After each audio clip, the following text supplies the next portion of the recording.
Halo semuanya, di bagian pertama ini kita akan mulai dari dasar, yaitu apa itu mikroorganisme.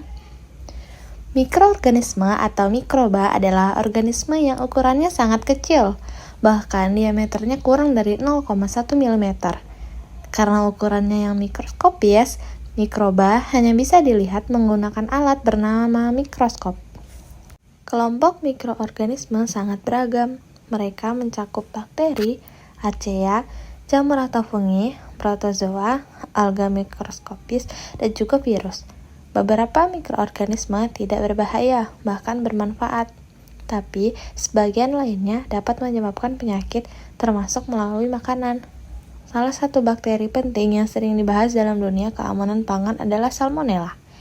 Dan itu yang akan kita pelajari selanjutnya.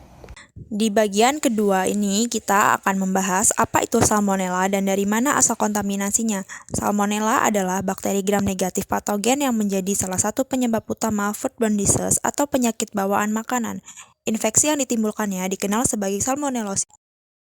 Bakteri Salmonella dapat ditemukan di berbagai jenis makanan, terutama produk hewani. Contoh sumber yang sering terkontaminasi adalah daging sapi, telur ayam, daging ayam, dan usus ayam. Kontaminasi dapat terjadi dalam beberapa tahap, mulai dari pemotongan hewan, pengolahan makanan, penyimpanan yang tidak higienis, hingga proses memasak yang tidak sempurna.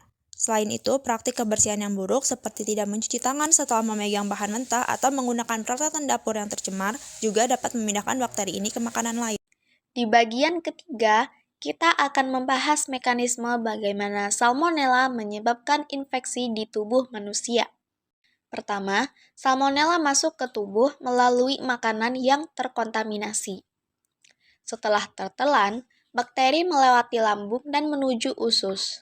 Sesampainya di usus, Salmonella mulai menempel pada sel-sel epitel usus dan melakukan invasi. Proses ini memicu respon peradangan pada dinding usus, sehingga jaringan usus dapat mengalami kerusakan. Tubuh kemudian mengaktifkan sistem kekebalan. Sel-sel imun seperti makrofag akan datang ke area infeksi dan berbagai sitokin, yaitu molekul sinyal imun, akan dilepaskan. Namun, reaksi ini justru memperkuat peradangan dan memperburuk kondisi usus. Akibat kerusakan tersebut, muncul berbagai gejala klinis seperti diare, demam, mual, muntah, dan kram perut. Keparahan gejala biasanya dipengaruhi oleh jumlah bakteri yang masuk dan daya tahan tubuh seseorang. Bagian akhir ini kita akan membahas contoh kasus nyata dan cara pencegahannya. Jadi pada tahun 2019 terjadi kasus keracunan massal di Jombang, Jawa Timur. Sekitar 40 warga mengalami gejala seperti mual, muntah, dan pusing setelah menyantap nasi berkat dari sebuah hajatan. Setelah dilakukan uji laboratorium, ditemukan bahwa dari muntahan korban tersebut dan bahan makanan tersebut positif mengandung bakteri Salmonella. Untungnya kondisi para korban tidak parah dan tidak ada unsur kesengajaan dalam kejadian tersebut. Nah, dari kasus tersebut kita dapat belajar pentingnya menjaga keamanan makanan dan ada beberapa langkah untuk mencegah infeksi Salmonella.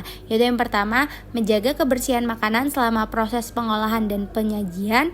Yang kedua, penjamahan makanan harus memiliki hygiene yang baik seperti mencuci tangan sebelum memasak dan setelah dari kamar mandi. Yang ketiga, memasak makanan sampai suhu aman atau sampai benar-benar matang dan menyimpannya pada suhu yang tepat agar bakteri tidak berkembang.